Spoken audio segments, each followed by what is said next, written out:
오늘 주일 예배 오신 여러분 진심으로 환영합니다. 우리 앞뒤에 있는 성도들하고 인사하겠습니다. 반갑습니다. 네, 반갑습니다. 네. 우리 사도신경으로 신앙 고백하겠습니다. 전능하사 천지를 만드신 하나님 아버지를 내가 믿사오며 그 외아들 우리 주 예수 그리스도를 믿사오니 이는 성령으로 잉태하사 동정녀 마리아에게 나시고 본디오 빌라도에게 고난을 받으사 십자가에 못 박혀 죽으시고 장사지 사흘 만에 죽은 자 가운데서 다시 살아나시며 하늘에 오르사 전능하신 하나님 우편에 앉아 계시다가 저리로서 산자와 죽은 자를 심판하러 오시리라. 성령을 믿사오며 거룩한 공회와 성도가 서로 교통하는 것과 죄를 사하여 주시는 것과 몸이 다시 사는 것과 영원히 사는 것을 믿사옵나이다. 아멘. 아멘. 우리 함께 찬양하겠습니다. 인내하신 구세주여 함께 찬양합니다.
가장 많이 알고 계시며 하나님은 너를 만드신 분 너를 가장 깊이 이해하신단다. 하나님은 너를 지키신 분 너를 절대 포기하지 않으며 하나님은 너를 지키시는 분 너를 쉬지 않고 지켜보신단다. 그의 생각 셀 수 없고 그의 답이 무궁하며 그의 성실 날마다 새롭고 그의 사랑 끝이 없단다. 하나님은 너를 원하시는 분 하나님은 너를 원하시는 분 이 세상 그 누구보다 하나님은 너를 원하시는 분 너와 같이 있고 싶어 하신단다. 하나님은 너를 인도하는 분 하나님은 너를 인도하는 분 광야에서도 폭풍 중에도 하나님은 너를 인도하는 분 푸른 초장으로 인도하신단다. 그의 생각 셀 수 없고 그의 자비 무궁하며 그의 성실 날마다 새롭고 그의 사랑 끝이 없단다. 그의 생각 셀 수 없고 그의 생각 셀 수 없고 그의 자비 무궁하며 그의 성실 날마다 새롭고 그의 사랑 끝이 없다. 우리 오른손 들고 찬양합시다. 그의 생각 그의 생각 셀 수 없고 그의 자비 무궁하며 그의 성실 날마다 새롭고 그의 사랑 끝이 없단다.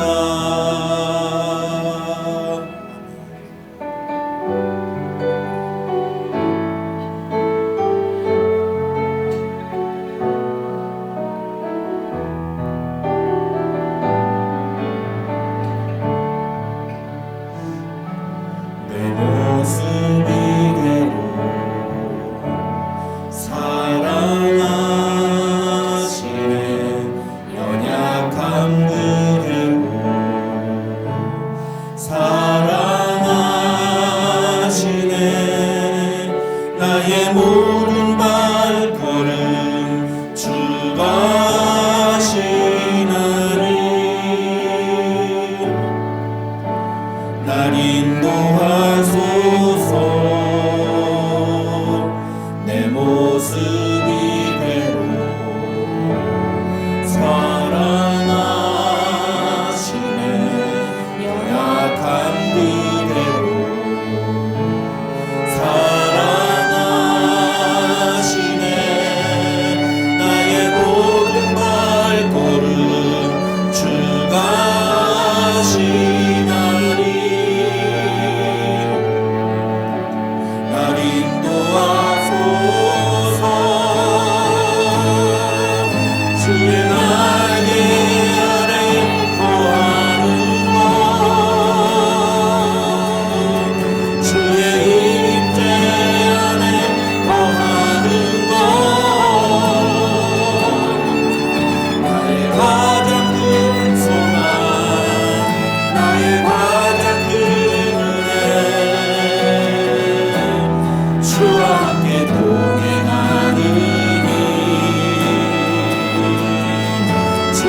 날개 아래 거하는 것 주의 임재 안에 거하는 것 나의 가장 큰 소망 나의 가장 큰 은혜 주와 함께 동행하느니 내 모습 이대로 내 모습 이대로 사랑하시네 연약한 그대로 사랑하시네 나의 모든 발걸음 주가 하시나니 날 인도하소서 내 모습 이대로 사랑하시네 연약한 그대로 사랑하시네 나의 모든 발걸음 주가 하시나니 날 인도하소서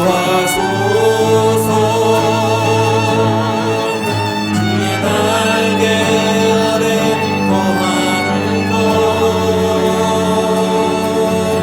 주의 임재 안에 거하는 것 나의 가장 큰 소망 나의 가장 큰 은혜 주와 함께 동행하느니 주의 날개 아래 거하는 것 주의 임재 안에 거하는 것 나의 가장 큰 소망 나의 가장 큰 은혜 주와 함께 동행하느니 우리 오른손 들고 찬양합시다. 주의 날개 아래 주의 날개 아래 거하는 것 주의 임재 안에 거하는 것 나의 가장 큰 소망 나의 가장 큰 은혜 주와 함께 동행하느니 주의 날개 아래 거하는 것 주의 임재 안에 거하는 것 나의 가장 큰 소망 나의 가장 큰 은혜 주와 함께 동행하느니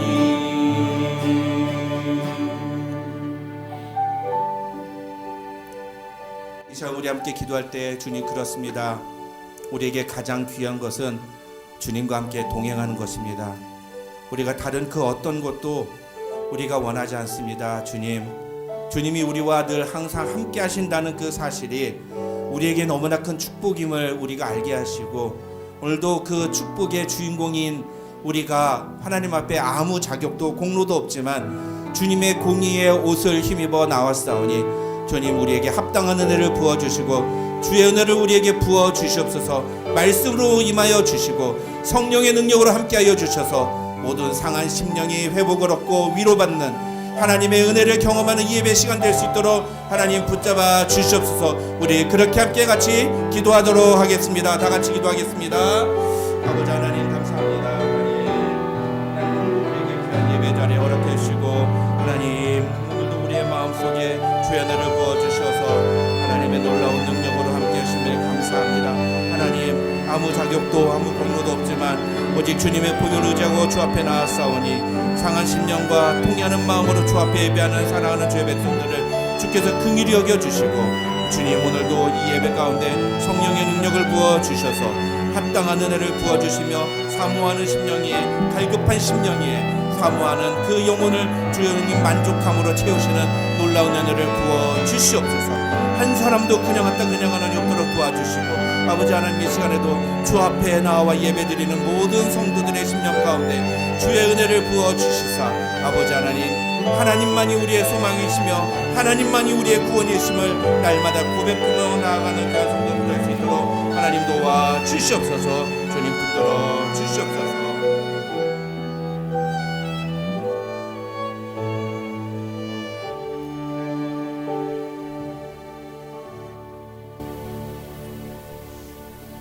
기도하겠습니다.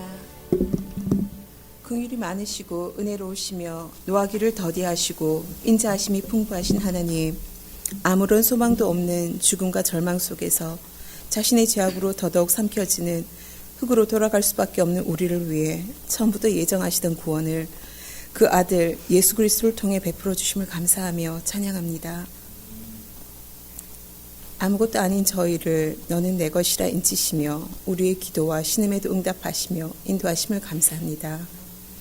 여호와라 하신 하나님께서 끊임없이 우리에게 먼저 손 내미시고 다시금 부르시고 오직 주권적인 은혜로 택하사 나의 하나님, 나의 주인으로 나의 아버지로서 이 시간 주님과 교제하게 하심을 감사드립니다.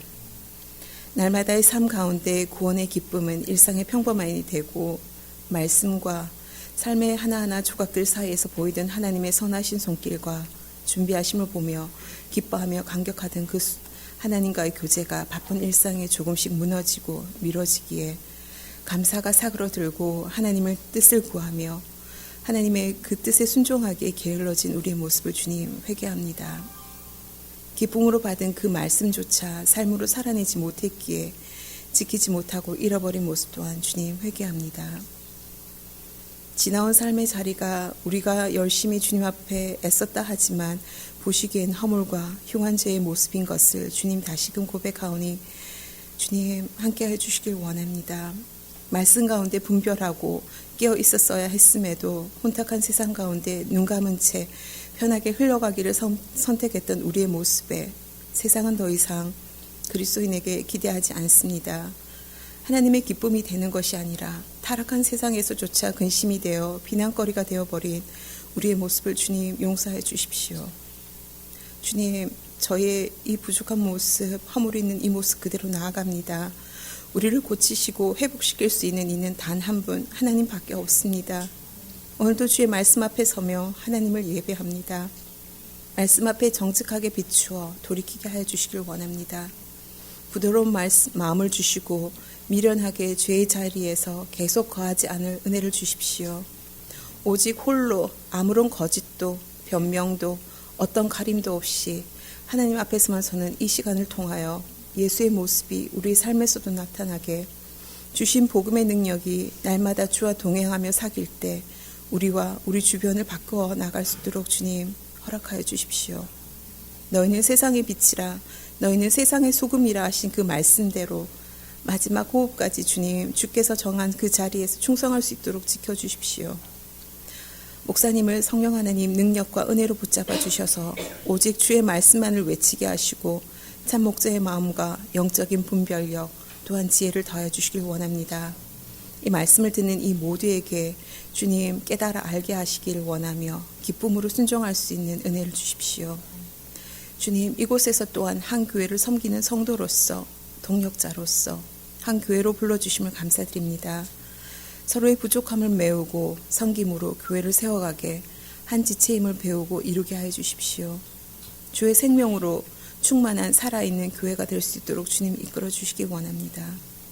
우리 아이들이 주님의 구별된 다음 세대로 일으킬 수 있게 도와주시며 복음을 들고 서신 세상 곳곳에 있는 선교사님들을 주님 기억하여 주십시오. 그들의 기도를 들으시고 강한 손으로 인도하시며 그 복음을 외치며 나아가는 길을 평탄하게 해주시길 간구합니다. 지금 이곳에 여러 가지 어려운 가운데 있는 성도들이 있습니다. 각자의 사정을 주님 돌아보시며 긍휼을 베풀어 주시길 기도합니다. 주님 앞에 그 마음을 토할 때 주님 들어주시며 주님이 그 삶의 주인임을 다시금 고백하며 감사하게 하여 주시기 원합니다.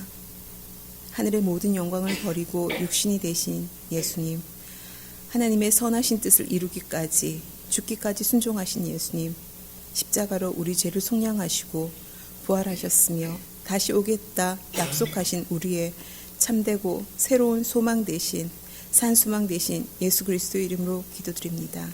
아멘.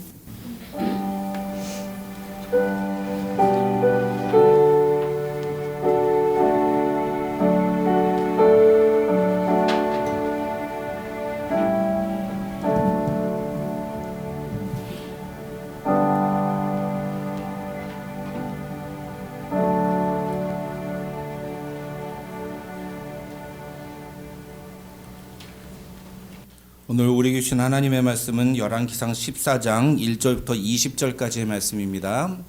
열왕기상 14장 1절부터 20절까지의 말씀.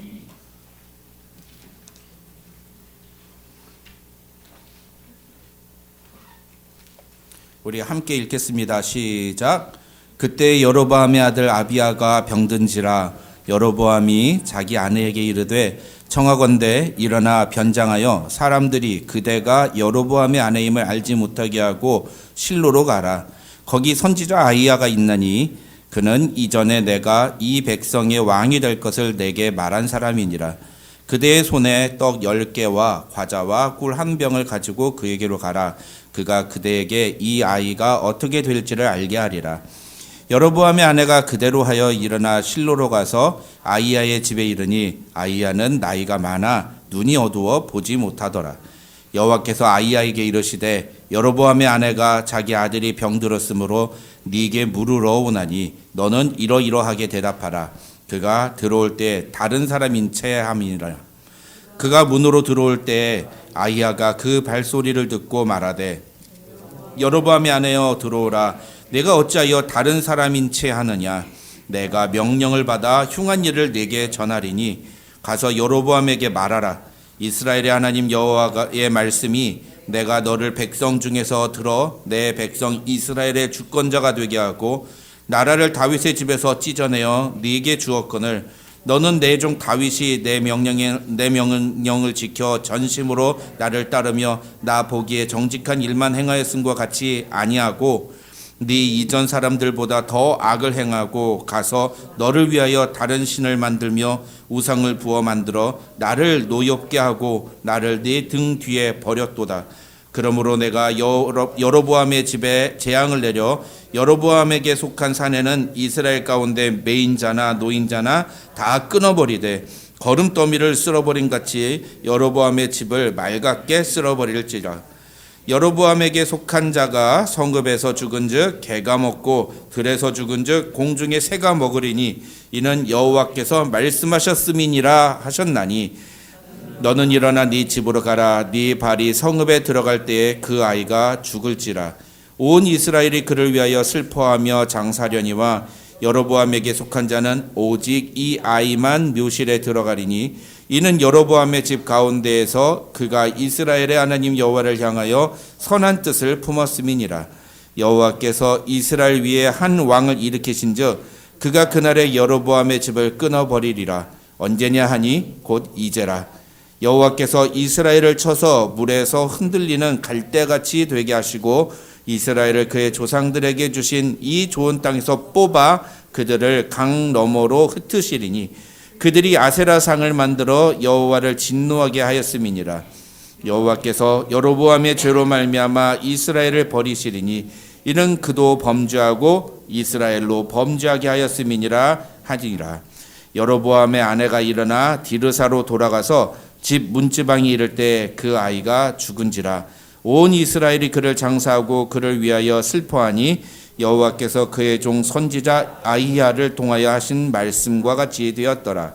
여로보암의 그 남은 행적 곧 그가 어떻게 싸웠는지와 어떻게 다스렸는지는 이스라엘 왕 역대 지략에 기록되었느니라.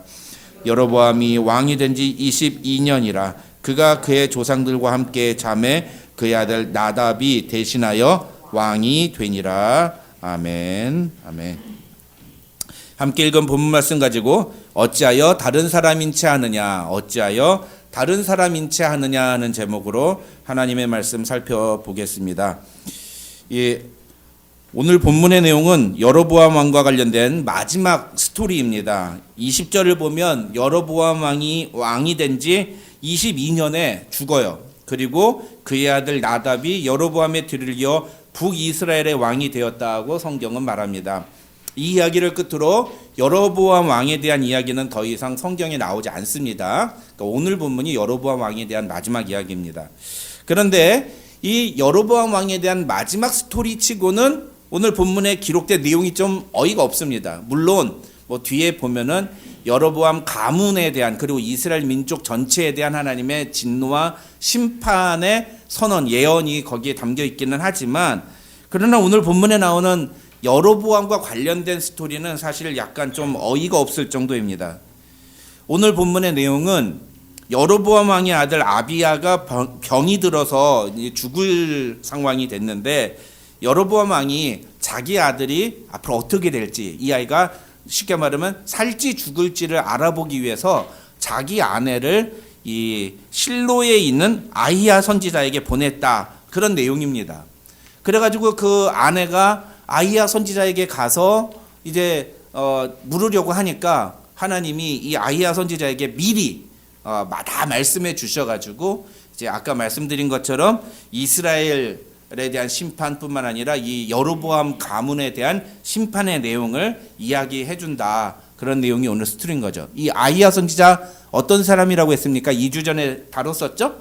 그 북이스라엘의 늙은 선지자 하면서, 여로보암을 왕으로 세운 선지자다. 그 여로보암에게 기름을 부어주고 하나님의 메시지를 전달했던 그 선지자였습니다.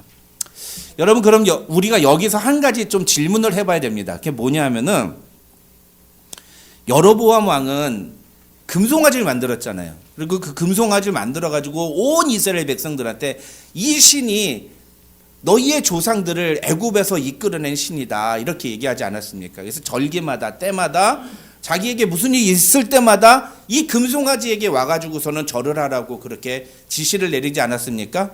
그럼 여로보암 자신에게 지금 문제가 생겼잖아요. 아들이 죽을지 살지 모르는 일이 벌어지지 않았습니까? 그러면 어디로 가야 정상이에요? 금송아지 앞으로 가야죠. 자기가 먼저 모범을 보여야죠. 지도자는 모범을 보여야 합니다.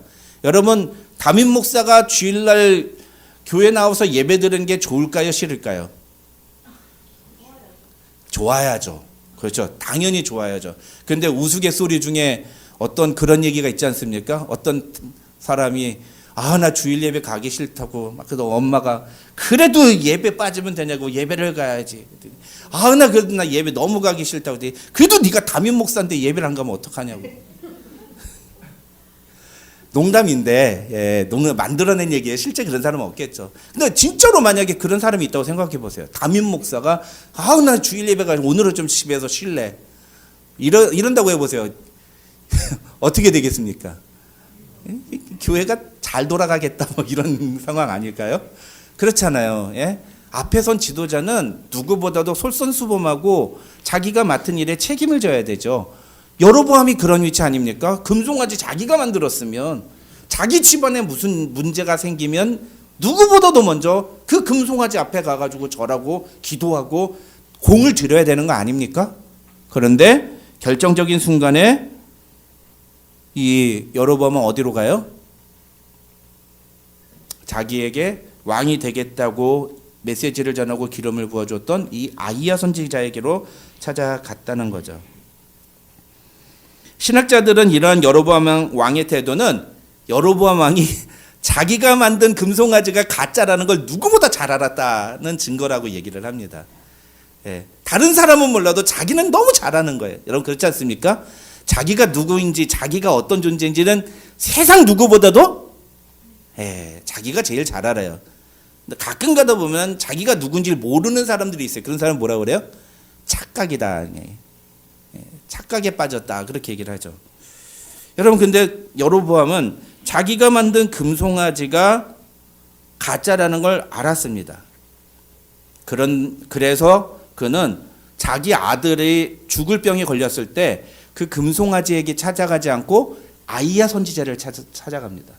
이것은 그가 결정적인 순간에 무엇을 의지하는가를 보여주는 거예요. 결정적인 순간에 그가 어떤 행동을 하느냐를 보면 그 사람의 평상시에 갖고 있는 모습이 나오는 겁니다, 여러분. 그렇죠? 이것만 보더라도 베델과 단에 있는 금송아지는 아무런 쓸모없는 그냥 조각상에 불과하다는 게 증명이 됐는데, 그러고 나서도 이스라엘 백성들은 이 금송아지를 버리질 않아요. 끝까지 이 앞에 와서 제사를 드립니다. 그러니까 이게 얼마나 어리석은 일입니까? 그렇죠? 어쨌든 여기서 중요한 건 뭐예요? 금송아지를 만든 여로보암 자신이 집안에 문제가 생겼을 때 그 금송아지를 찾지 않고 아이야 선지자를 찾았다라는 거, 이걸 우리는 주목해서 봐야 된다는 거죠. 그러면 아이야 선지자를 왜 찾았을까요?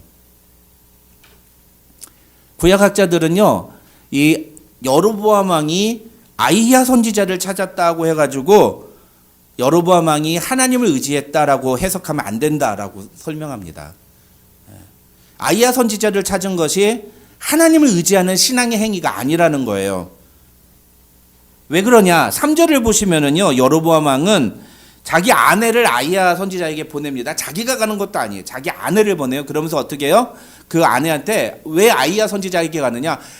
그가 그대에게, 당신한테 이 아이가 어떻게 될지를 알게 하리라. 우리 아이가 살지 죽을지를 이 아이야 선지자는 이야기해 줄 것이다 라고 이야기하고 있기 때문이라는 거예요. 무슨 말이냐면, 이 여로보암이 자기 아내를 아이야 선지자에게 보내는 것은 아이야 선지자에게 기도를 부탁하거나 아이야 선지자를 데려와서 자기 아이를 좀 고쳐달라고 요청하기 위해서가 아니라 단순히 이 아이가 살지 죽을지를 알고 싶었을 뿐이었다는 거예요.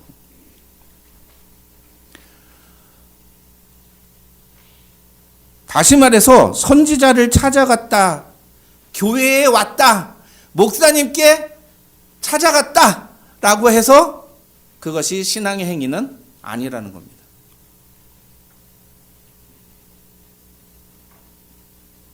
여로보암이 아이야 선지자에게 사람을 보낸 것은 절대로 신앙의 행위가 아닙니다. 자기 아내를 보낸 것은 절대로 신앙의 행위가 아니라는 거예요. 그 주장을 뒷받침하는 내용이 오늘 본문에 등장합니다. 2절을 보시면은 여로보암이 자기 아내를 아이야 선지자에게 보내면서 뭐라고 얘기하느냐? 변장해서 가라고 그래요. 변장해서 사람들이 그대가 여로보암의 아내임을 알지 못하게 하라, 이렇게 말합니다. 왜 변장하라고 했을까요? 여러 해석들이 있어요. 왜 변장하라고 했을까? 어떤 사람은 이게 아까 얘기한 것처럼, 아니 집안에 그런 문제가 있으면 자기가 먼저 금송아지한테 나와서 기도해야지 왜 아이야 선지자한테 가는 거야? 그럼 우리가 금송아지를 앞에서 절하는 건 이건 가짜라는 거야? 이런 게 알려질까 봐, 그래서 변장해서 가라고 했다, 이렇게 해석하는 학자들도 있습니다. 또 혹은 자기가 아이야 선지자한테 이렇게 그 속된 말로 꿀리는 게 있으니까, 잘못한 게 있으니까 그 잘못한 거를 들키지 않으려고, 자기의 정체를 들키지 않으려고 그랬다. 또 그렇게 해석하는 학자들도 있습니다. 그런데 어쨌든 중요한 건 그 동기가 중요한 게 아니라 뭐가 중요한 거예요? 속이려고 했다는 게 중요한 거예요. 변장하라고 했다는 게 중요한 겁니다. 여러분, 회개는요, 자기를 공개적으로 자기의 문제점을 인정하는 태도예요. 그렇죠?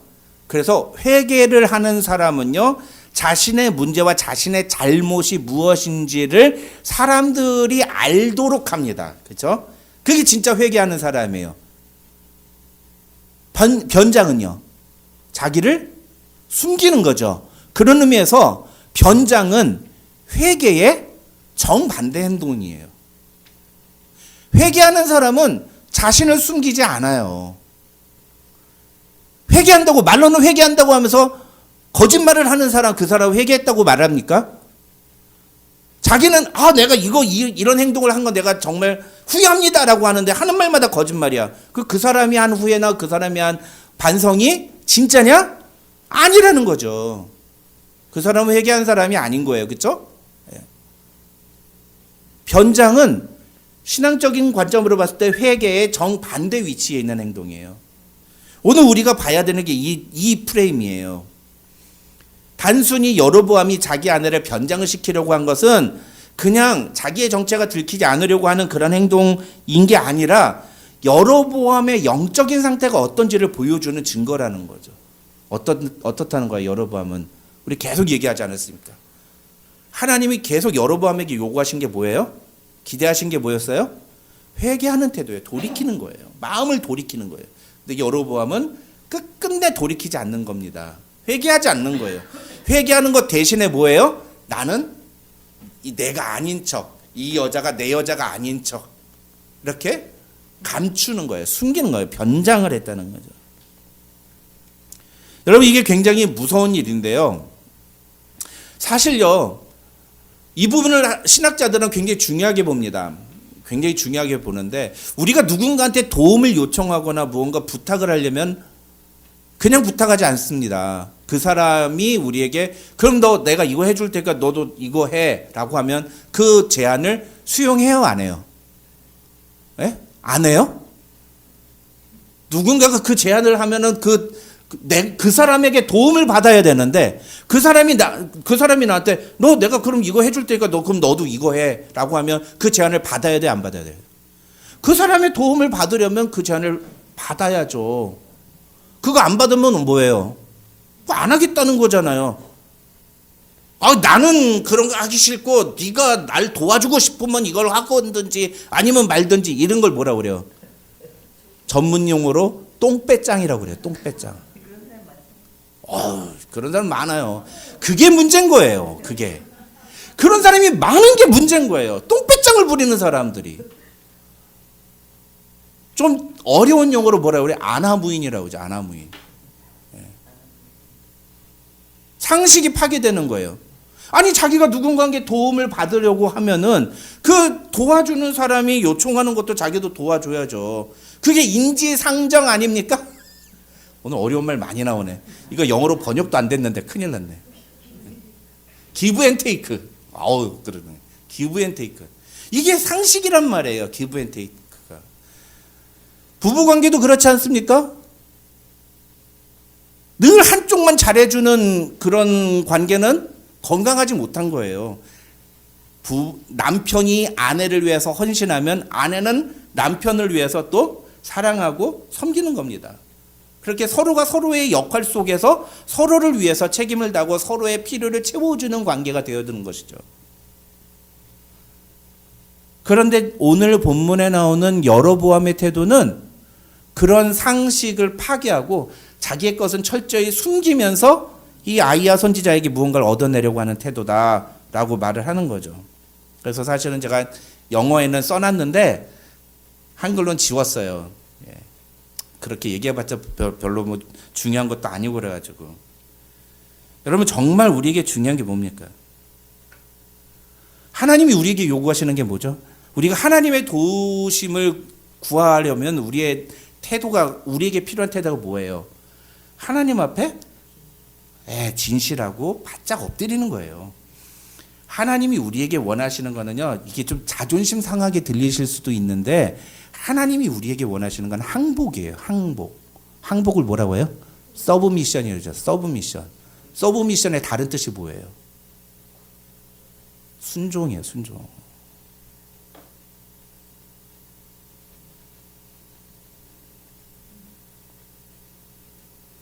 그 순종이 가능한 지점이 무엇에서부터 시작되는지 아세요? 그게 바로 회개예요. 회개.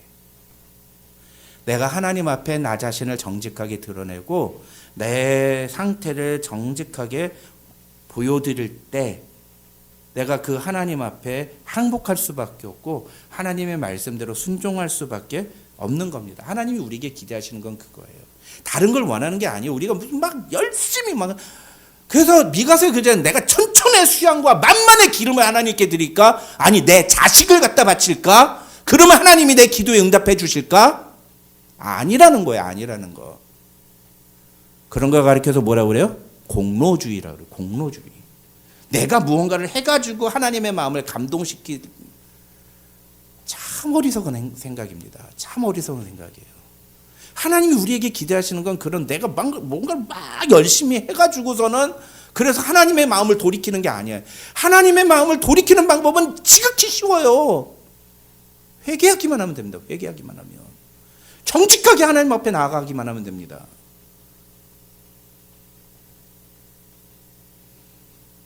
그런데 여로보암은 그런 회개의 모습이 아니라 자기의 아내를 변장시켜서 아이야 선지자를 속이려고 들었어요.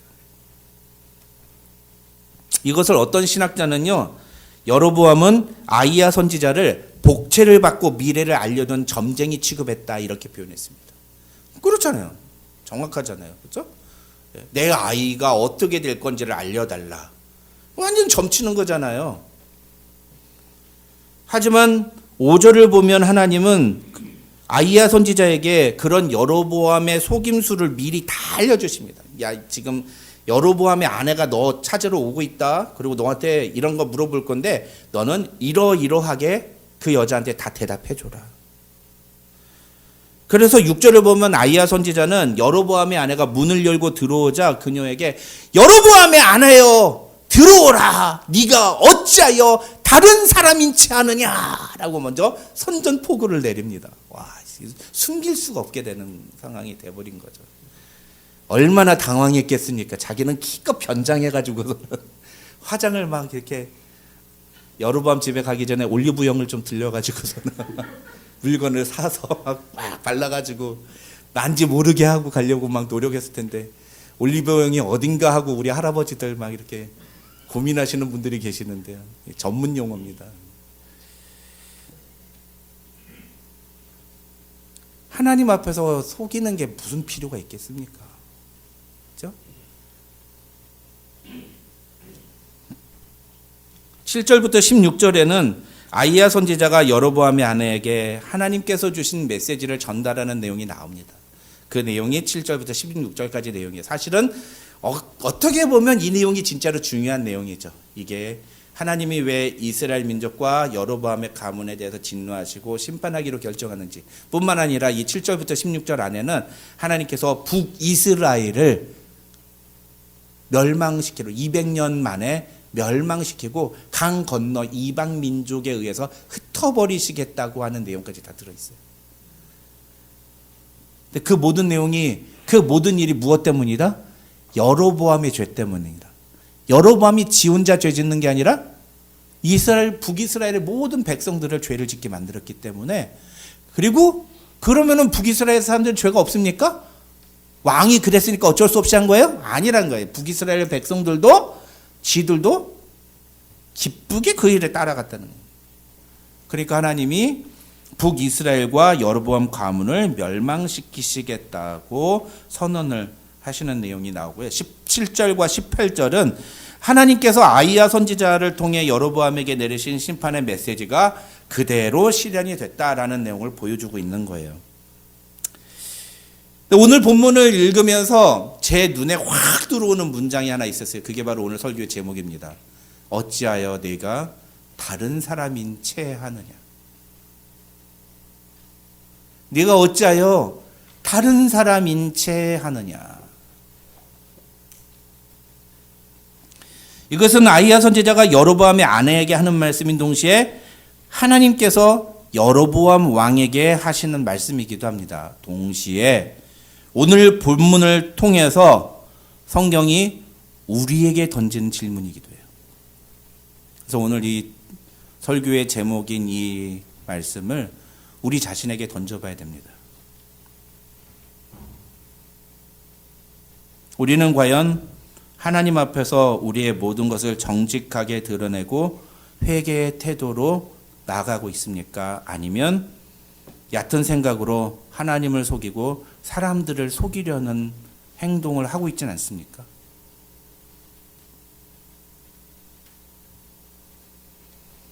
자기 아내를 변장시키려는 여로보암 왕의 모습은 1차적으로는 자신의 정체가 드러나지 않으려는 의도를 담고 있지만 동시에 그것은 하나님 앞에서 바른 태도를 보이기보다는 오직 자신의 목적을 이루는 것에만 급급한 여로보암의 의도를 담고 있습니다. 변장하는 것 자체가 바른 신앙이 아니라는 거예요.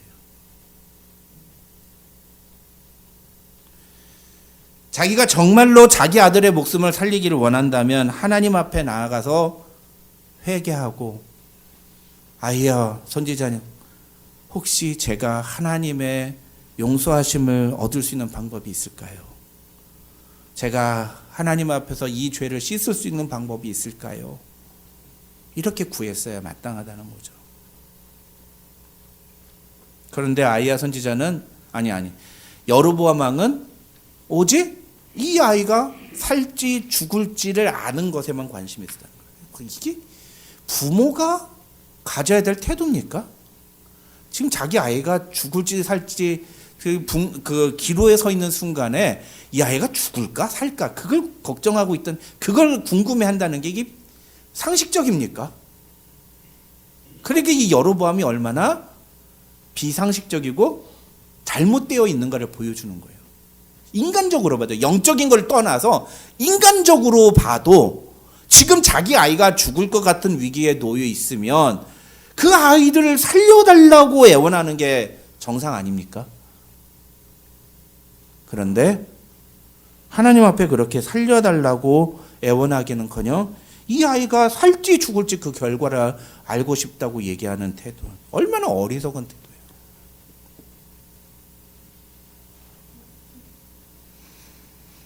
여러분, 하나님을 속이는 것은 불가능합니다. 하나님은 모든 것을 아시는 분이기 때문이죠. 그런데 사람들은 아주 순간적으로 그런 착각을 해요.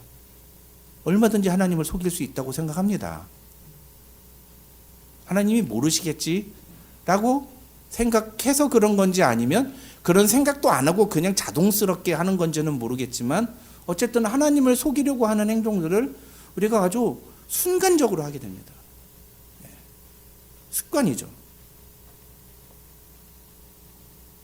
그러나 아까도 말씀드렸지만 이것은 하나님 앞에서 자신의 죄에 대해 회개하지 않고 하나님의 도움만을 얻으려는 기만적인 행동이에요. 매우 잘못된 신앙인의 모습이라고 할 수가 있는 거죠. 여로보암이 몇 번이나 반복해서 말씀드리지만, 여로보암이 하나님께 보여드렸어야 하는 올바른 태도는 회개하고 돌이키는 것이었어요. 자신이 세운 금송아지를 이거 아무짝에 쓸모없다고 부셔버리고, 내가 여러분께 잘못했습니다. 내가 이제까지 여러분께 큰 죄를 지었습니다. 여러분과 하나님께 큰 죄를 지었습니다. 여러분, 이제부터라도 내가 이제까지 잘못했는데 이제부터라도 하나님이 원하시는 대로 예루살렘에 가서 제사하십시오. 하나님께 예배드리십시오. 이런 금송아지 있다는 거 아무런 힘도 없습니다. 내가 겪어보니까 알겠습니다. 이 금송아지가 우리 자식이 병들어 있는 우리 자식 하나 못 구하는데 이런 걸 못하러 의지하겠습니까? 그렇게 얘기를 했어야죠. 근데 그는 그런 올바른 행동을 하기보다는 다른 방식으로 하나님을 속이려 들었습니다. 하지만 하나님 앞에서 변장은 아무 소용이 없었다는 거예요. 하나님 앞에 서는 자에게 요구되는 유일한 태도는 자신이 어떤 존재인지를, 자기가 지금 어떤 상태인지를 그냥 그대로 가지고 가는 거예요. 내 모습 이대로.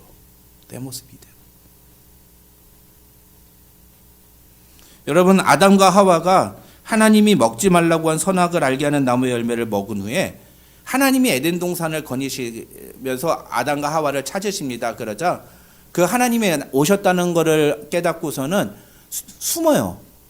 근데 그 숨는다는 표현 앞에 뭐가 있는지 아세요? 부끄러워서 숨었다고 되어 있어요. 부끄러워서. 죄의식이 발동을 한 거예요. 죄가 뭔지 알게 된 거죠. 선악을 알게 하는. 그게 그거예요. 선악을 알게 하는 게 부끄러운 걸 아는 거예요. 요즘은 부끄러운 줄을 모르는 사람이 너무 많아가지고, 이 선악을 모르는 사람이 너무 많아진 시대를 살고 있어요. 무지하게 심각한 겁니다, 지금. 차라리 부끄러운 줄이라도 알면 다행인 거죠. 근데 어쨌든 부끄러워서 동산 나무 사이에 숨었어요, 아담과 하와가. 그러자 하나님이 뭐라고 말하세요? 창세기 3장 9절을 보면 아담아 네가 어디 있느냐라고 찾으십니다. 하나님이 아담이 어디 있는지를 몰라서 물어보시는 걸까요? 하나님이 왜 이런 말씀하셨을까요? 아담아, 네가 어디 있느냐? 아담이 어디 있는지 정말 몰라서 이런 질문을 하시는 걸까요? 다 아시죠. 근데 왜 이런 말씀하실까요? 나오라는 거예요. 숨지 말고 나오라는 거예요. 야, 네가 어디 있는지 다 보여.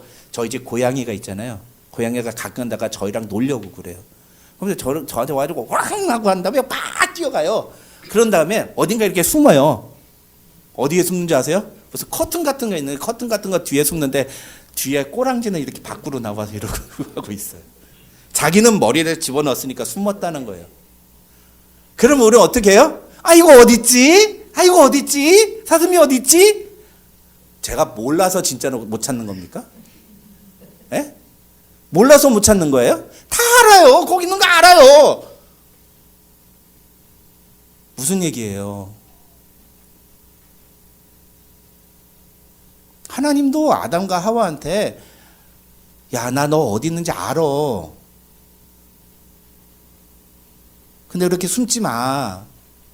나와. 네가 한 거를 빨리 얘기해. 여러분, 근데 그때 아담과 하와가 나와가지고 어떻게 얘기했어요? 하나님, 정말 죄송합니다. 제가 하나님이 먹지 말라고 하셨던 그 과일을 먹어버렸습니다. 하나님, 어떻게 하면 좋아요? 어떻게 하면 좋아요? 이랬으면 괜찮았을 텐데. 하나님, 그러길래 저 여자를 나한테 왜 주셔가지고, 저 여자가 나한테 사과를 줘가지고 내가 그걸 먹어버렸잖아요. 사과가 아니라 선악을 알게 하는 나무구나. 나무의 열매구나. 저 여자가 그 열매를 나한테 줘가지고 내가 먹어버렸잖아요. 그러니까 누구한테 탓하는 거예요? 하나님한테 탓하는 거예요.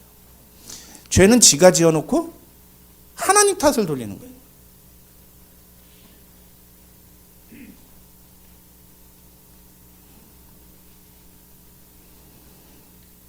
여러분, 팀 켈러 목사님, 제가 자주 인용하죠. 팀 켈러라는 목사님은요, 죄의 본질이 뭐냐? 죄란 자기 변호다라고 설명했어요. 자기를 자꾸 변호하려고 하는 거, 그런 태도, 그게 죄의 속성이라는 거예요. 그리스도인은 은혜 받은 사람은 어떤 태도를 보여요? 자기 죄를 인정해요. 내가 죄인입니다. 그렇죠. 제가 더러운 죄인입니다. 근데 아직도 지가 죄인인지 모르는 사람들은 어떻게 해요? 왜 나한테 죄인이라고 해요? 왜 자꾸 그렇게 죄 거리는 거예요? 이런 태도를 보인단 말이에요. 누가 당신한테 당신은 심각한 죄인입니다. 영원히 죽어 마땅한 죄인입니다. 그러면 되게 기분 나빠. 일주일에 한 번 교회 나오는데 좋은 소리 듣고 싶은데 와가지고서는 은지자매. 일주일에 한 번 교회 나오는, 물론 이제 3주 만에 한 번 나왔는데 가끔 가다 교회 나오는데 교회 나올 때마다 목사님이 은지자매는 죄인입니다. 은지자매는 죄인입니다. 넌 심각한 죄인입니다. 얘기하면 기분 좋아요, 안 좋아요? 그래요. 당연하다는 거예요. 안 좋은 거예요. 당연한 겁니다, 여러분. 그렇죠? 그런데 진짜 예수의 은혜를 아는 사람은 어때요? 내가 죄인이라는 얘기를 들을 때 나도 모르게 눈에서 눈물이 툭 하고 나와요. 왜? 그렇구나. 내가 그렇게 심각한 죄인이었는데 그런 나를 위해 예수께서 십자가 달려 죽으시고 내 죄의 문제를 모두 다 해결해 주셨으니 내가 정말 큰 사랑을 받은 자구나 라는 걸 알기 때문인 거죠. 그러니까 내가 죄인이라고 누군가 지적해도 그게 마음에 상처가 되지 않아요.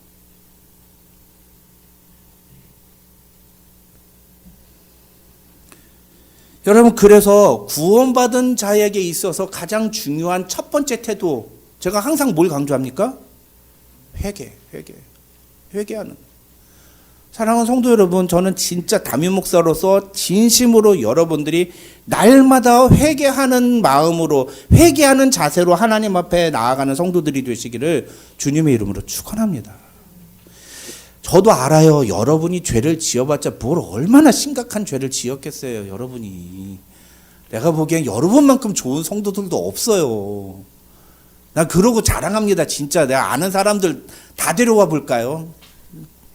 내가 여러분에 대해서 어떻게 얘기하는지. 나도 알아요. 여러분 참 착한 분들이라는 거, 선한 분들이라는 거. 그런데 그럼에도 불구하고 우리는 하나님 앞에 날마다 회개함으로 나아가야 돼요. 내 속 안에 있는 더러운 죄악들, 다른 사람은 모르고 나는 아는 나만의 그 죄악의 모습들, 그 죄악의 모습들을 가지고 하나님 앞에 나아가야 됩니다. 그게 예수 그리스도의 은혜를 아는 자의 모습이에요.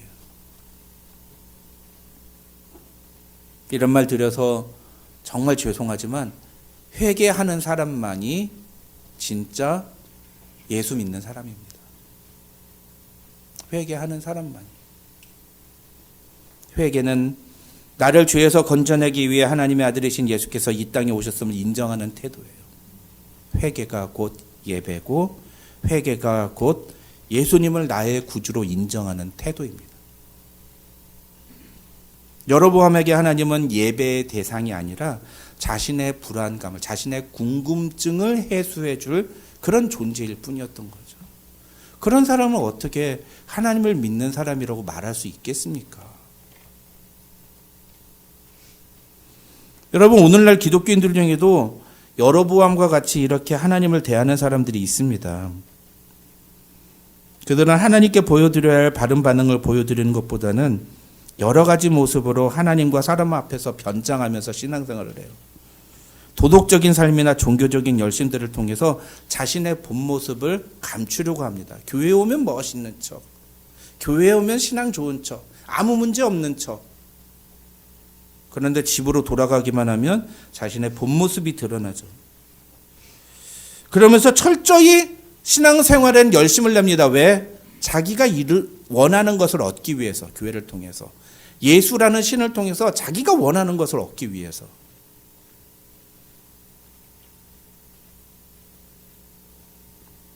저희가 지금부터 하는 말씀을 여러분 오해하지 마시고 잘 들으시기 바랍니다. 제가 속해 있는 교단에 가장 존경받는 목사님이 누구신가라고 하면은 아마 대부분의 목사님들이 상당히 많은 분이 이분을 꼽을 거예요. 지금은 좀 달라졌을 수는 있는데 이분이 누구신지 모를 겁니다. 목사들만의, 목사들의 목사예요. 박윤선 목사님이라는 분입니다. 저분이. 제가 이름이 본명이 박윤종이거든요. 박순종은 가명이고 본명이 박윤종인데 그 윤종에서 윤자를 영어로 처음에 제가 여권 만들 때 박윤종의 윤자를 어떻게 쓸까 하다가 저희 집에 저분이 쓴, 어머니가 전도사였으니까 저분이 쓴 그 주석이 있어요. 까만색 박윤선 주석이라고. 그 박윤선 주석에 딱 보니까 박윤종이잖아요. 저분이 이름을 PARKYUNE로 쓴 거예요. 전 지금도 많은 사람들이 왜 윤자를 YUNE로 썼냐고 들어요. 제가 왜 YUNE로 썼겠습니까? 저분 따라한 거예요. 멋있어 보이잖아요. 그만큼 존경받는 분이에요. 저희 교단에서는요, 켈빈만큼이나 인정받는 신학자예요. 저분이. 대단한 분입니다. 엄청나게 존경받는 목사님이었어요. 그런데 2014년에 저분의 딸인 박혜란이라는 이분도 목사님이에요. 이분이 책을 하나 썼어요. 목사의 딸이라는 책을 썼어요. 이 책이 나왔을 때 저희 교단의 목사들은 장탄식을 넘어서 그냥 깊은 절망에 빠졌습니다. 어떻게 박윤선 목사님이 이런 분이었을까라는 실망감과 분노 때문에. 왜?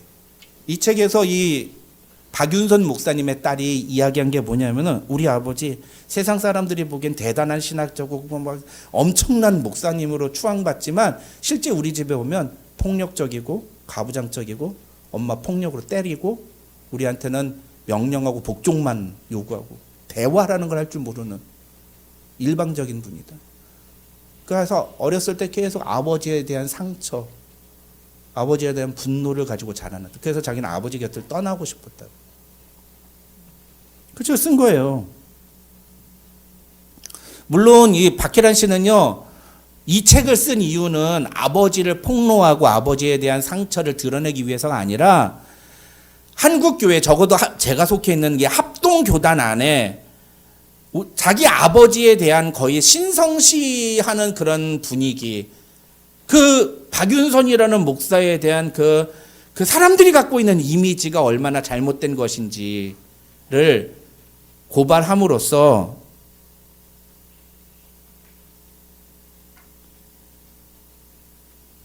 사실은 수많은 사람들이 그런 모습에 따라하는, 겉과 속이 다르고 교회에서의 모습과 집에서의 모습이 다르고 교회에서 하는 태도와 직장에서, 사회에서 하는 태도가 다른, 교회에서는 착한 목사님, 장로님, 안수집사님, 권사님인데 밖에만 나가면 세상에 저 사람보다 악한 사람이 없다고 욕을 들어먹는 그런 이중적인 한국교회 성도들에게 그것이 얼마나 잘못된 것인지를 이야기하고 바른 신앙의 모습을 가지는 것이 중요하다는 것을 얘기하기 위해서 썼다. 그렇게 얘기를 했습니다. 실제로 저도 이 박윤선 목사님에 대해서 한없는 존경심을 갖고 있었다가 이 목사님의 이 정체를 알게 되고 그 박윤선 주석을 다 버렸어요. 막 많이 상처를 받았어요. 너무 실망했으니까요. 근데 시간이 지나면서 그런 생각이 자꾸 드는 거예요. 박윤선 목사님 같은 분도 이 정도라면 나는 어떨까? 야, 이 박윤선 목사님 같은 분도 이런 모습이라면 나는 과연 어떨까? 그런 생각들을 참 많이 하게 됐습니다. 사실은 그 박윤선 목사님의 딸인 박혜란 씨가 의도했던 목적을 이루었다고 볼 수 있는 거죠. 적어도 저 한 사람에게만큼.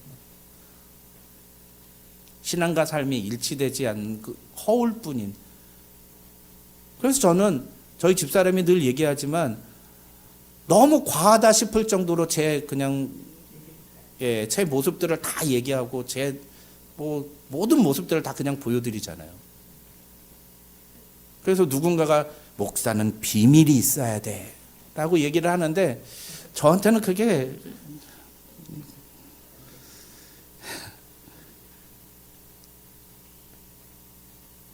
여러분, 근데 이게 비단 어떤 특정한 사람만의 문제일까요? 우리에게는 전혀 그런 모습이 없을까요? 우리의 신앙생활과 일상생활은 일치된 모습입니까? 우리가 지난 수요일에 참석하셨던 분들, 참된 성도의 신앙의 모습은 뭐라고 했습니까? 하나님의 아들을 믿는 것과 아는 일에 하나가 되는 거죠. 그래야 영적인 성장이 일어난다고 하는데 우리는 정말 신앙과 삶이 일치하고 있습니까? 박윤선 목사님 같은 분도 이런 식의 모습을 보이는데 우리는 얼마든지 그럴 수 있어요. 얼마든지 이중적이고 얼마든지 위선적이고 얼마든지 하나님 속이고 사람들도 속이는 모습으로 신앙생활을 할 수 있다는 거죠. 오늘 본문은 우리에게 하나님을 자신의 목적을 이루는 도구로 여기지 말라고 강하게 훈계합니다. 그리고 하나님께 바른 자세로 나아가 하나님의 도우심을 구하는 태도를 보이라고 말합니다. 그러기 위해 우리에게 필요한 것은 무엇입니까? 딱 한 가지예요. 하나님 앞에 정직하게 나가. 내가 어떤 상황인지, 내가 어떤 모습인지, 내가 얼마나 지금 아픈지, 내가 얼마나 지금 하나님과 상관없는 삶을 살고 있는지, 내가 얼마나 지금 형편없는지를 정직하게 나아가야 돼요. 신앙생활 오래 했다고 해서 그거 가지고 자신을 변호할 필요 없습니다. 하나님은 다 아세요. 아니, 하나님이 아니라 여러분 자신이 잘 알잖아요. 신앙생활 50년, 60년 한 것대로 행동을 해야 된다면 여러분 지금 그렇게 행동하는 게 정말 그 신앙 연수에 걸맞는 행동이라고 생각하십니까?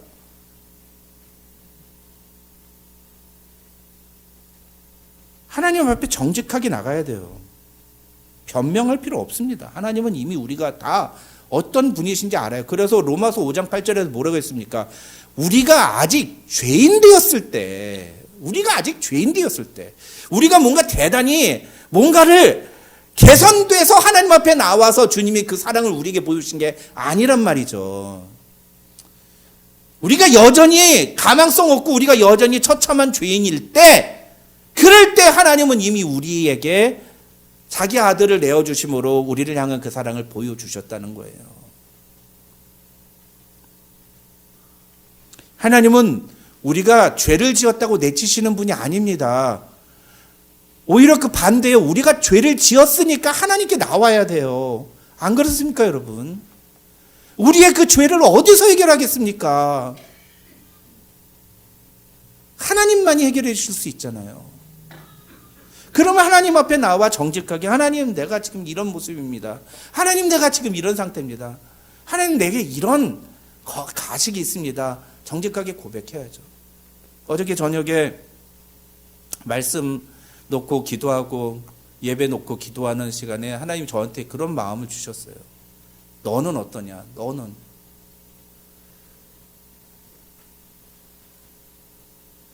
저는 참 많은 사람들에게 박순종 목사는 깨어있는 목사다.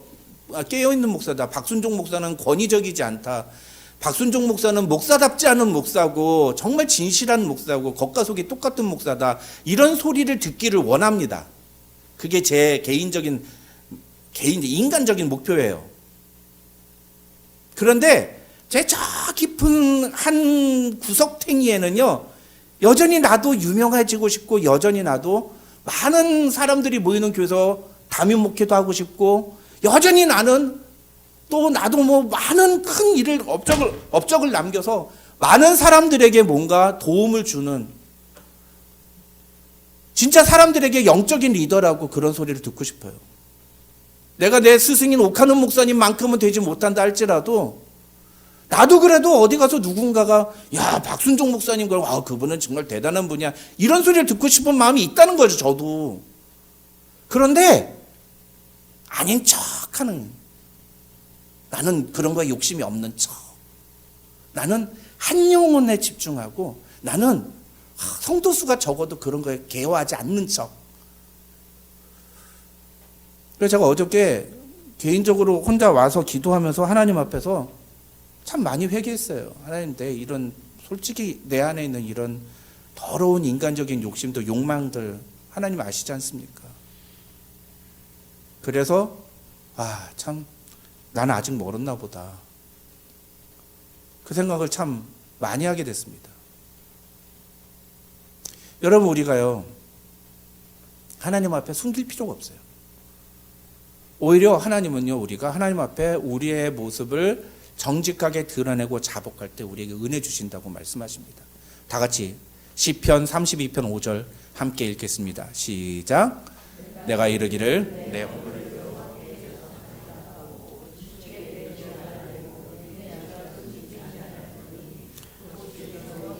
죄악을 사하셨나이다. 아멘.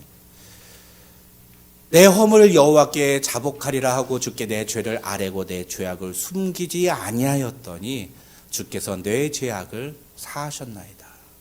또 잠언 28장 13절입니다. 시작. 자기의 죄를 숨기는 자는 형통하지 못하나 죄를 자복하고 버리는 자는 불쌍히 여김을 받으리라. 우리는 하나님 앞에 정직하게 나가야 됩니다. 저뿐만 아니라 여기 앉아있는 우리 모든 성도들이 하나님 앞에 정직하게 나아가는 성도들이 되시길 바랍니다. 과거에 왕년에 내가 어땠다, 물론 여러분들은 또 한때 잘 나가는 분들이었겠죠. 근데 제가 자주 쓰는 단어가 있어요. So what? So what? 지금은 어떠냐고요. 사람은 속일 수 있을지 몰라도 하나님은 속일 수 없습니다. 변장하는 신앙생활은 결코 오래 가지 못할 뿐더러 설령 오래 간다 하더라도 그게 하등 나한테 유익이 되지 않아요. 그 결과가 어떻게 되는지를 보여주는 게 오늘 본문이에요. 여로보암은 끝까지 숨기려고 했어요. 끝까지. 그러다 어떻게 됐다고요? 하나님의 무서운 심판을 피하지 못했다. 사랑하는 성도 여러분, 저와 여러분은 늘 하나님 앞에 정직하게 나아감으로 하나님의 은혜를 경험하는 성도들이 되시기를 주님의 이름으로 축원합니다. 기도하겠습니다. 하나님 아버지 감사합니다. 오늘 우리에게 귀한 말씀 주심을 감사합니다. 내가 어찌하여 다른 사람인 채 하느냐? 어째서 우리는 우리 자신의 현실과 우리의 실제 수준과 우리의 현재 상태를 자꾸만 다른 사람에게 숨기고 우리가 마치 영적으로 아무 문제가 없는 것처럼 우리가 마치 대단히 열심인 양 그렇게 하나님을 속이고 다른 사람들을 속이려고 할까요?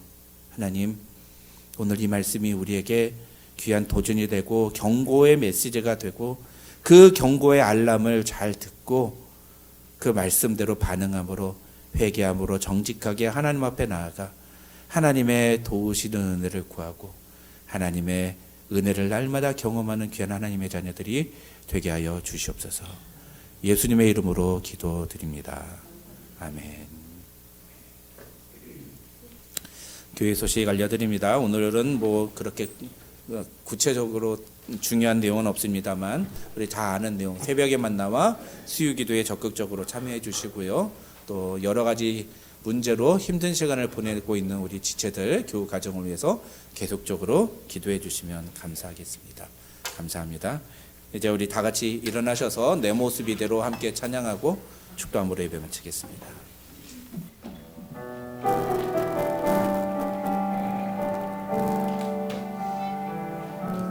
내 모습 이대로 사랑하시네 연약함 그대로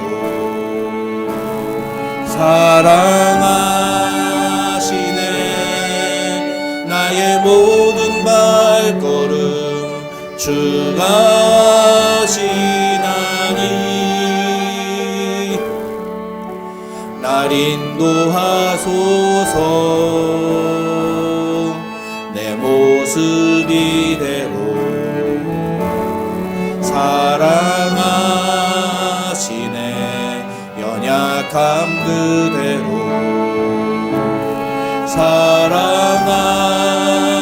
사랑하시네 나의 모든 발걸음 주가 시나니 날 인도하소서 주의 날개 아래 거하는 것 주의 임재 안에 거하는 것 나의 가장 큰 소망 나의 가장 큰 은혜 주와 함께 동행하는 길 주의 날개 아래 거하는 것 주의 임재 안에 거하는 것 나의 가장 큰 소망 나의 가장 큰 은혜 주와 함께 동행하는 일. 기도하겠습니다. 하나님 아버지 감사합니다. 오늘도 우리에게 귀한 예배와 하나님 앞에 나와 찬양 드릴 수 있도록 은혜 주신 것 감사합니다. 하나님, 우리가 오늘 이 시간에 주 앞에 예배를 드리며 우리는 어떤 모습으로 주 앞에 서 있습니까? 우리의 본 모습, 우리의 현실을 그대로 주님 앞에 정직하게 고백하고 주의 도우심을 구하며 주의 은혜를 바라고 서 있습니까? 아니면 우리는 아무 문제 없는 것처럼 나는 잘하고 있는 것처럼 착각하고 그렇게 사람들을 속이고 하나님을 속이고 오로지 하나님이 나에게 주시는 축복만 받기를 원하며 이 예배에 참석하고 있습니까? 하나님, 우리는 어떤 모습입니까? 오늘 이 시간에 우리가 주 앞에 겸손한 마음으로 서게 하시고 정직한 마음으로 주 앞에 서게 하여 주시옵소서. 상한 마음과 통회하는 심령으로 주 앞에 나오는 자들을 기뻐하시는 주님, 오늘도 우리가 그런 마음으로 주 앞에 섰사오니 주님 우리의 예배를 받으시고 우리가 드리는 이 예물도 형식적으로 가식적으로 위선적으로 드리는 예물이 아니라 하나님 앞에 우리의 마음을 담은 진실된 예물이 될진데 하나님 이 예물에 축복하시고 우리의 삶이 하나님의 도우심과 하나님의 능력으로 살아가는 것임을 고백하는 믿음, 그 믿음대로 하나님 역사하셔서 우리의 삶에 어려운 일이 닥칠 때마다 늘 하나님의 능력으로 해결하는 귀한 성도들 될 수 있도록 축복하여 주시옵소서. 자녀의 건강 문제로 고통 중에 있는 지체, 또 본인의 건강 문제로, 또 가족의 관계 문제로 여러 가지 힘들고 어려운 상황으로 인해 어려운 상황에 놓여 있는 우리 살아가는 지체들이 많이 있습니다. 하나님 그들이 그 어렵고 아픈 문제들 다 하나님 앞에 정직하게 가지고 나아올 때 주께서 그 마음을 어루만져 주시고 위로하여 주시며 주님의 피 묻은 손으로 붙들어 주실 때 놀라운 기적이 일어나게 하시고 하나님의 능력이 나타나게 하시고 그 일을 통해 여호와 하나님이 우리의 하나님이라는 사실을 우리가 다시 한번 깨닫는 귀한 은혜를 경험하게 도와주시옵소서. 지금은 우리 구주 예수 그리스도의 한이 없으신 은혜와 우리 아버지 하나님의 만극하신 사랑과 성령 하나님의 감동 감화 교통 충만하신 은혜가 너희 우리 가운데 함께 있을지어다. 아멘.